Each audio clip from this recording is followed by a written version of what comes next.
കൂടുതൽ വാർത്തകളും വീഡിയോകളും കാണാൻ ഈ ചാനൽ സബ്സ്ക്രൈബ് ചെയ്യുക. കൂടെ ബെൽ ബട്ടൺ അമർത്തുക. Please subscribe our channel. നമസ്കാരം. എല്ലാ മാന്യ ജ്യോതിഷ വിശ്വാസികൾക്കും ജ്യോതിഷ പ്രേമികൾക്കും എൻ്റെ എളിയ എപ്പിസോഡിലേക്ക് നിസ്സീമമായ സ്വാഗതം. മറ്റൊരാൾ ഒരു കമൻറ്റ് ചെയ്തിരിക്കുകയാണ്. നിങ്ങൾക്ക് കമൻറ്റൊക്കെ വായിക്കാം. അപ്പോൾ മറ്റൊരാൾ കമൻറ്റ് ചെയ്തിരിക്കുകയാണ്. ജ്യോതിഷ സംബന്ധമായിട്ട് തന്നെയാണ് ചോദിച്ചിരിക്കുന്നത്. പിതൃ സംബന്ധമായിട്ടുള്ള ദോഷം ഉണ്ടെങ്കിൽ എന്താണ് ആ കുടുംബത്തിൽ സംഭവിക്കുക, എന്ത് ദോഷങ്ങളാണ് തരണം ചെയ്തു പോകേണ്ടത്, അതിനുള്ള പരിഹാരം എന്താണ്, ഫലം എന്താണ്? അതിന് പരിഹാരം കൃത്യമായിട്ട് പറയുകയാണെങ്കിൽ, പിതൃദോഷമുണ്ടോ ഇല്ലയോ എന്ന് അറിയണമെങ്കിൽ നമ്മളൊരു ഉത്തമനായ ജ്യോത്സ്യനെ കണ്ട്, നിങ്ങളുടെ അടുത്തുള്ള ഒരു ഉത്തമനായ ജ്യോത്സ്യനെ കണ്ടിട്ട് കവടി വെച്ച് നോക്കി പിതൃവിൻ്റെ സാന്നിധ്യമുണ്ടോ, പിതൃ ഏത് രീതിയിലാണ് നിൽക്കുന്നത്, സാന്നിധ്യാവസ്ഥയിലാണോ, അനുഗ്രഹകലകളുമായിട്ടാണോ നിൽക്കുന്നത്, അതോ നിഗ്രഹകലകളുമായിട്ടാണോ നിൽക്കുന്നത്, നമ്മൾക്ക് മോശമായിട്ടാണോ, കുടുംബത്തിന് മോശമായിട്ടോ, ഇങ്ങനെയൊക്കെ വന്നു കഴിഞ്ഞാൽ വിവാഹ തടസ്സം ഉണ്ടാകാനുള്ള സാധ്യത, അതുപോലെ ധനനഷ്ടങ്ങൾ ഉണ്ടാകാനുള്ള സാധ്യത, അപകടങ്ങൾ ഉണ്ടാകാനുള്ള സാധ്യത, സന്താന നഷ്ടങ്ങളൊക്കെ ഉണ്ടാകാനുള്ള സാധ്യത, അതുപോലെ സന്താനം ഇല്ലാണ്ടിരിക്കാനുള്ള സാധ്യത, സുഹൃതക്ഷയം ചില നേരത്തെയുള്ള സുഹൃതക്ഷയം ഉണ്ടാകും, അതുപോലെ വസുപഞ്ചക ദോഷം എന്നൊക്കെ പറയാം. അതിനൊരു വർഷത്തേക്ക് നമ്മൾ മൃത്യുഞ്ജയം തന്നെ ചെയ്യണം. ആ മൃത്യുഞ്ജയ ഹോമം നടത്തി കഴിഞ്ഞ് കഴിഞ്ഞാൽ ദുർമാരണ കലകൾ മാറിക്കിട്ടി. അപ്പം നമുക്ക് എന്താ പറയുക, വസുപഞ്ചക ദോഷം, പിണ്ടനൂല്, ബലി നക്ഷത്രം, ഇതൊക്കെയുണ്ട് രക്തബന്ധത്തിലുള്ള, അല്ലെ പിണ്ടകർത്താവും അതിൻ്റെ രക്തബന്ധത്തിലുള്ള ആൾക്കാരും ശിവക്ഷേത്ര ദർശനം, അവരവരുടെ പക്കപ്പിറന്നാൾ ശിവക്ഷേത്ര ദർശനവും മൃത്യുഞ്ജയ ഹോമവും, അതുപോലെ വില്ലുപത്രം അല്ലെങ്കിൽ കൂവളയില കൊണ്ടുള്ള അർച്ചന, മൃത്യുഞ്ജയ മന്ത്രത്താൽ അർച്ചന ചെയ്യുന്നതും ഒക്കെ. അർച്ചന എന്ന് പറഞ്ഞാൽ നമ്മളെ തന്നെ സമർപ്പിക്കുക എന്നുള്ള, അർച്ചിക്കുക എന്നുള്ളതാണ്. പീഠത്തിൽ ഭഗവാന്റെ കാൽക്കിൽ നമ്മൾ വീണ് നമസ്കരിക്കുക എന്നുള്ളത് നമ്മളെ സങ്കല്പിച്ച്, അതാണ് നാളും പേരും വെച്ച് നമ്മൾ വില്ലുപത്രം കൊണ്ട് നമ്മൾ അർച്ചന നടത്തുക, ഭസ്മം കൊണ്ട് അഭിഷേകം നടത്തുക, ഭസ്മം കൊണ്ട് അർച്ചന നടത്താം. ഇതൊക്കെ ചെയ്യുന്നത് ഈ ഒരു സമയം ഏറ്റവും നല്ലതാണ്. പിതൃസംബന്ധമായിട്ടുള്ള ദോഷങ്ങളുണ്ടെങ്കിൽ, ഇരുത്തേണ്ട പിതൃക്കളാണെങ്കിൽ അതിനുള്ള മാർഗം ഒരു ഉത്തമ ജ്യോത്സ്യനെ കണ്ടിട്ട് എന്തൊക്കെ കർമ്മങ്ങളാണ് ചെയ്യേണ്ടതെന്ന് ചെയ്തു കഴിഞ്ഞാൽ ആ ഒരു പരമ്പരയ്ക്ക് തന്നെ ഏറ്റവും ഉത്തമമായിരിക്കും. പിതൃകർമ്മം നടത്തിയാൽ സകല അഭീഷ്ടപ്രദമാണ്. പിതൃ എന്ന് പറഞ്ഞൊരു ദൈവമാണ്, ഈശ്വരനാണ്. അത് സ്ത്രീയാണെങ്കിലും പുരുഷനാണെങ്കിലും കൊച്ചുകുട്ടിയാണെങ്കിലും വലിയ കുട്ടിയാണെങ്കിലും പിതൃ തന്നെയാണ്, അല്ലേ? മരണമല്ലേ, എല്ലാം ജീവൻ തന്നെയാണ്. കൊച്ചുകുട്ടിയായിരിക്കും മരിച്ചാലും, വയസ്സായിട്ട് മരിച്ചാലും, അല്ലാതെ മരിച്ചാലും. അതുപോലെ ഒരുപാട് കാര്യങ്ങളുണ്ട്. ബലിയിടുന്നവരുണ്ട്, തിലഹവനം നടത്തുന്നവരുണ്ട്. തിലഹവനമൊക്കെ ഏറ്റവും ഉത്തമമായിട്ടുള്ള വരികയാണ്. തിലകം എന്ന് പറഞ്ഞാൽ തന്നെ എള്ളാണ്.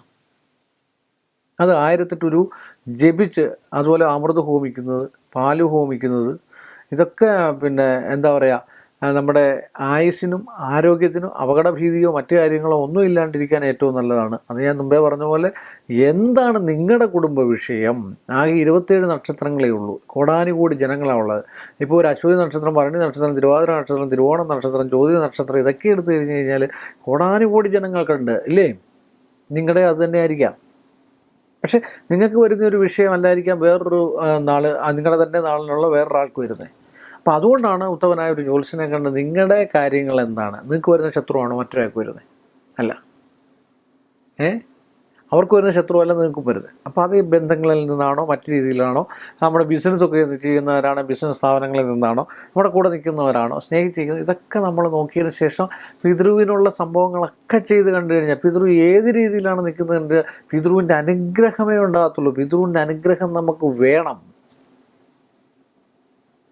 അത് 100%, 100% ഷുവറാണ്. അതുണ്ടെങ്കിൽ നമ്മുടെ പല ആൾക്കാരും പിതൃയില്ല, മുജ്ജന്മയില്ല, ഇങ്ങനെയൊക്കെ പറയുന്നുണ്ട്. മുജ്ജന്മത്തെ വിശ്വസിക്കണം എന്ന് ഞാൻ ഒരു കാര്യങ്ങളും പറഞ്ഞ് ഞാൻ ആരെയും വിശ്വസിപ്പിക്കാറില്ല. ഇതൊക്കെ ഞാൻ പറയുന്നുണ്ടെങ്കിൽ നിങ്ങൾക്ക് ഉൾക്കൊള്ളാവുന്നത് മാത്രം നിങ്ങൾ ഉൾക്കൊണ്ടാൽ മതി.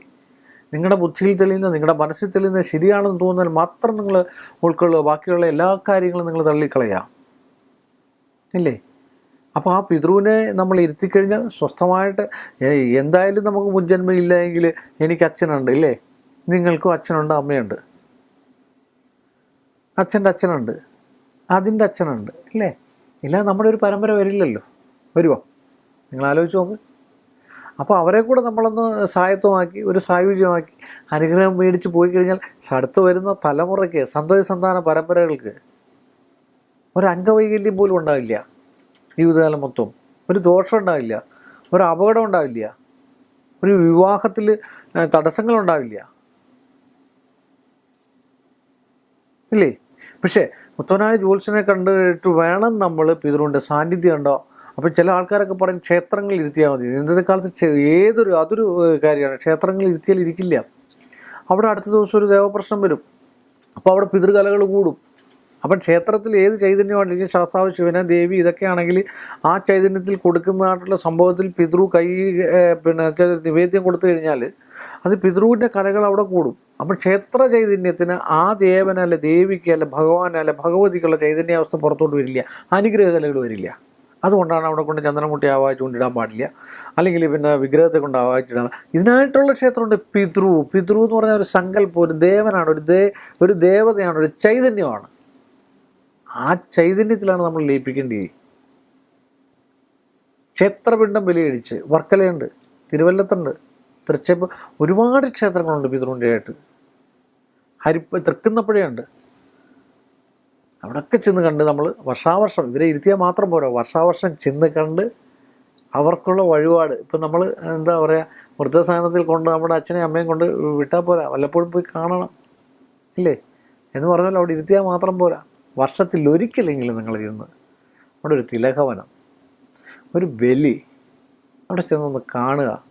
അവിടെ ഉള്ളവർക്ക്, ഇരിക്കുന്നവർക്ക് ഒരു ഭജന സദ്യ, ഇങ്ങനെയൊക്കെ ഒന്ന് ചെയ്തു കഴിഞ്ഞാൽ, ഒരു അന്നദാനം, ഇതൊക്കെ ചെയ്ത് കഴിഞ്ഞാൽ എന്തൊരു പുണ്യം കിട്ടും.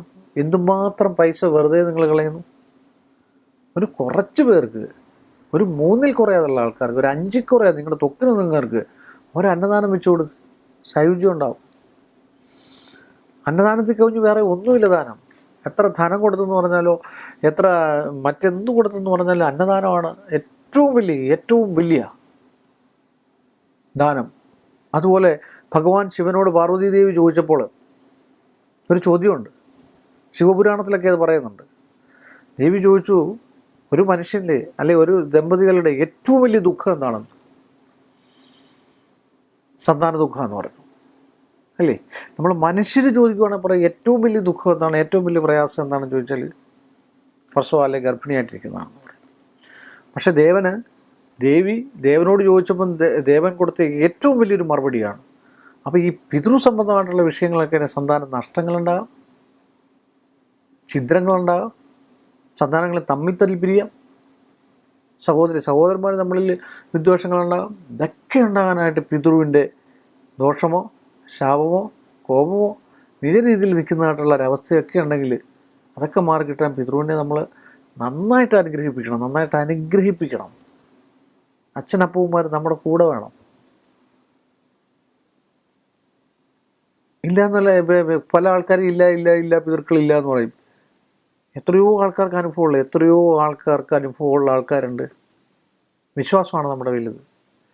നമ്മളൊക്കെ അച്ഛനോ അമ്മയോ അതിൻ്റെ അച്ഛനോ ഒക്കെ ഉണ്ടെന്ന് നമ്മൾ വിശ്വസിക്കുന്നുണ്ടെങ്കിൽ നമ്മൾ ഇതൊക്കെ എന്ന് പറഞ്ഞു കഴിഞ്ഞാൽ ഉത്തമ ബോധ്യമാണ്. ഒരു വസുപഞ്ചക ദോഷം എന്ന് പറഞ്ഞാൽ ഒരു വർഷത്തിനുള്ളിൽ ഒരു ഭീതി, ദുഃഖപൂർണമായിട്ടുള്ള ഭീതി ഉണ്ടാകാൻ സാധ്യതയുണ്ട്. അതിന് നമ്മൾ കുറച്ച് നേരം, ഒത്തിരി വേണ്ട, ഒരു 10 മിനിറ്റ് നമ്മൾ വർഷത്തിൽ ഒരിക്കൽ പിതൃവിനെ നമ്മൾ നന്നായിട്ട് ഒന്ന് ചിന്തിച്ച് നന്നായിട്ട് അവർക്ക് കൊടുക്കാനുള്ളതെന്ന് കൊടുത്തേ നിങ്ങൾക്ക് ഐശ്വര്യമെല്ലാം ഒന്നും ഉണ്ടാകത്തില്ല. നല്ല ഫലങ്ങളാണ്. അത് വിവാഹ തടസ്സമൊക്കെ നിൽക്കുകയാണെങ്കിൽ ഏറ്റവും നല്ലതാണ് പിതൃവിനെ സായുജ്യപ്പെടുത്തുന്നത്, അല്ലേ? അതുപോലെ തന്നെ അടുത്തുള്ള ക്ഷേത്രങ്ങളിൽ, വിഷ്ണു ക്ഷേത്രങ്ങളിൽ, സായുജ്യമുള്ള ക്ഷേത്രങ്ങളിൽ ഒരുപാട് വിഷ്ണു ക്ഷേത്രങ്ങളിൽ സായുജ്യമുള്ളതാണ്. മഹാവിഷ്ണുവിൻ്റെ ചൈതന്യാവസ്ഥയാണ് പിതൃ എന്ന് പറയുന്നത്. വൈകുണ്ഠത്തിലേക്കാണ് പോകുന്നത്, അല്ലേ? പിതൃപൂജ നടത്തി സായുജ്യം കൊടുത്ത് ലക്ഷ്മി നാരായണ വിഗ്രഹത്തിൽ ആവാഹിച്ച് അവരെ സായുജ്യപ്പെടുത്തുക എന്നാണ് പറയുന്നത്, അല്ലേ? സന്തോഷപൂർവ്വം പറഞ്ഞു വിടുക. അതിനാണ് പിതൃവിനെ ആവാഹിച്ചിട്ട് നിവേദ്യം കൊടുത്ത്, വെള്ള നിവേദ്യം, കടുംപായസം ഇതൊക്കെ കൊടുത്തതിന് ശേഷം ആവാഹിച്ച് ഉച്ചാടിക്കുക എന്നല്ല പറയുക, ആവാഹിച്ച് സന്തോഷപൂർവ്വം അവർക്ക് സന്തോഷം വരുന്നത് എവിടെയാണ്? ആ സന്തോഷത്തിന് അവരെ വിട്ടുകഴിയുക. അമ്മയും അച്ഛനൊക്കെ, അമ്മയെന്ന് പറഞ്ഞു കഴിഞ്ഞാൽ തന്നെ നമ്മുടെ ജീവനാണ്. നമ്മുടെ ഭാര്യയെക്കാളും സ്നേഹിക്കേണ്ട അമ്മയാണ്, അച്ഛനെയാണ് എന്ന് പറഞ്ഞ് ഭാര്യയെ സ്നേഹിക്കേണ്ടെന്നല്ല, ഭാര്യയെ സ്നേഹിക്കണം. അപ്പോൾ അങ്ങനെയൊക്കെ ചെയ്തുകൊണ്ട് കഴിഞ്ഞാൽ അവരെ സ്നേഹിക്കുന്നുണ്ടെങ്കിൽ പിതൃകർമ്മങ്ങളും പിതൃതർപ്പണങ്ങളും ഒക്കെ ചെയ്തു കണ്ടാൽ ആ കുടുംബത്തിൻ്റെ ഐശ്വര്യമല്ലാതെ മറ്റൊന്നും ഉണ്ടാകത്തില്ല. ഇതൊക്കെയാണ് പരിഹാരം. തിലഹവനം നടത്തുക, വർഷത്തിൽ മതി. ഇങ്ങനെയൊക്കെ ചെയ്തുകൊണ്ട് കഴിഞ്ഞാൽ നിങ്ങൾക്ക് എല്ലാവർക്കും, ഈ പറയുന്ന എനിക്കാണേലും നിങ്ങൾക്കാണേലും ഇതൊക്കെ ചെയ്താൽ ഐശ്വര്യവും സമ്പൽ സമൃദ്ധി, ഒരു ദോഷം ഉണ്ടാകുന്ന ഒരു കാര്യങ്ങളും ഒരു ജ്യോത്സ്യന്മാരും പറഞ്ഞിരുത്തില്ല. നന്മയിലേക്ക് പോകാനേ പറഞ്ഞുള്ളൂ. എത്ര പൂജ നടത്തിയാലും നന്മയെ വരത്തുള്ളൂ, ദോഷം വരത്തില്ല. ഉത്തമനായ ഒരു ജ്യോത്സ്യം ഒരു മോശമായിട്ടുള്ള വിഷയങ്ങളൊന്നും കൈകാര്യം ചെയ്യില്ല. ഒരു ആഭിചാരമോ മറ്റു കാര്യങ്ങളോ ഒന്നും ചെയ്യില്ല. അതിൻ്റെ ആവശ്യമില്ല. സൽക്കർമ്മങ്ങൾ ചെയ്യൂ, നല്ല നല്ല കാര്യങ്ങൾ ചെയ്യൂ, ഇതൊക്കെ ചെയ്യൂ. ശത്രുതയുണ്ട്, അതിനെ മാറ്റിക്കളയൂ. ആരാ എന്താണെന്നൊന്നും നമ്മൾ അറിയേണ്ട കാര്യമില്ല. നമ്മളെല്ലാം ഭഗവത് സന്നിധിയിൽ, എല്ലാം ഭഗവാനിൽ സമർപ്പിച്ച്, എല്ലാം ഗുരുവായൂരപ്പനിൽ സമർപ്പിച്ച്, എല്ലാം ഭഗവതിയിൽ സമർപ്പിച്ച്, എല്ലാം മഹേശ്വരനിൽ സമർപ്പിച്ച്, ശിവനിൽ സമർപ്പിച്ച്, മഹാദേവനിൽ സമർപ്പിച്ച് നമ്മളൊരു കുറച്ച് സമയമെങ്കിലും ഈശ്വരനെ വിളിച്ചാൽ നമുക്ക് ആയുരാരോഗ്യ സമ്പൽ സമൃദ്ധി ഉണ്ടാകുമെന്ന് പറഞ്ഞുകൊണ്ട് നമ്മൾ തമ്മിൽ വീണ്ടും കാണുമെന്ന് പറഞ്ഞ് ഈ ഒരു എപ്പിസോഡ് ഞാനിവിടെ വൈൻഡപ്പ് ചെയ്യുന്നു. എല്ലാ മാന്യ പ്രേക്ഷകർക്ക് എൻ്റെ വിനീതമായ നന്ദിയും കടപ്പാടും. കൂടുതൽ വാർത്തകളും വീഡിയോകളും കാണാൻ ഈ ചാനൽ സബ്സ്ക്രൈബ് ചെയ്യുക. കൂടെ ബെൽ ബട്ടൺ അമർത്തുക. Please subscribe our channel.